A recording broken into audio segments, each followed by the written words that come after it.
महिमाएं हाथ में आते ही पहले मुख में जाना चाहिए।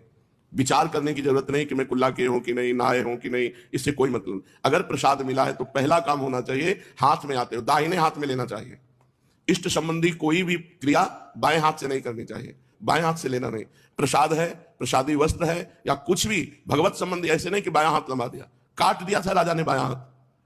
जगन्नाथ जी का प्रसाद आया और वो चौसर खेल रहे थे तो दाहिने हाथ से खेल रहे थे। जगन्नाथ जी के पार्षद ने कहा ये भगवान जगन्नाथ स्वामी ने आपको प्रसाद भेजा है, तो राजा चौसर खेलते हुए बाएं हाथ से तो उनको भी बुरा लगा। उनका प्रभु आप स्वामी हैं पर आप परम स्वामी जगन्नाथ जी का प्रसाद कैसे ले रहे हैं?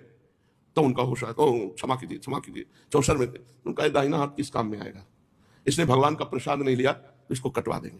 कटवा दिया, पूरा चरित्र है उसमें। दाहिने हाथ को कटवा दिया कि जब तूने बाएं हाथ ने प्रसाद लिया तू किसी काम का नहीं, इसलिए कटवा दिया। भगवत संबंधी कोई भी पदार्थ, कोई भी वस्तु प्रसादी तुरंत दाहिने या दोनों हाथ ऐसे लंबाइए, या अगर ऐसा है तो दाहिने हाथ से लीजिए। बाएं हाथ का प्रयोग नहीं, ना नमस्कार में किया जाता है ना कोई प्रसाद में। जैसे आजकल नए लड़के हैं नहीं जानते तो मोबाइल से वीडियो बना रहे हैं तो बाएं हाथ से शत्रु से किया जाता है।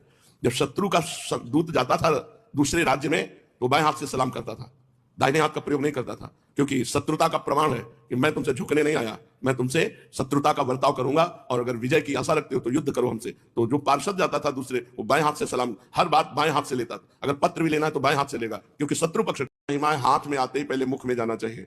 विचार करने की जरूरत नहीं कि मैं कुल्ला किए हूं कि नहीं, नहाए हूं कि नहीं, इससे कोई मतलब नहीं। अगर प्रसाद मिला है तो पहला काम होना चाहिए हाथ में आते हो दाहिने हाथ में लेना चाहिए।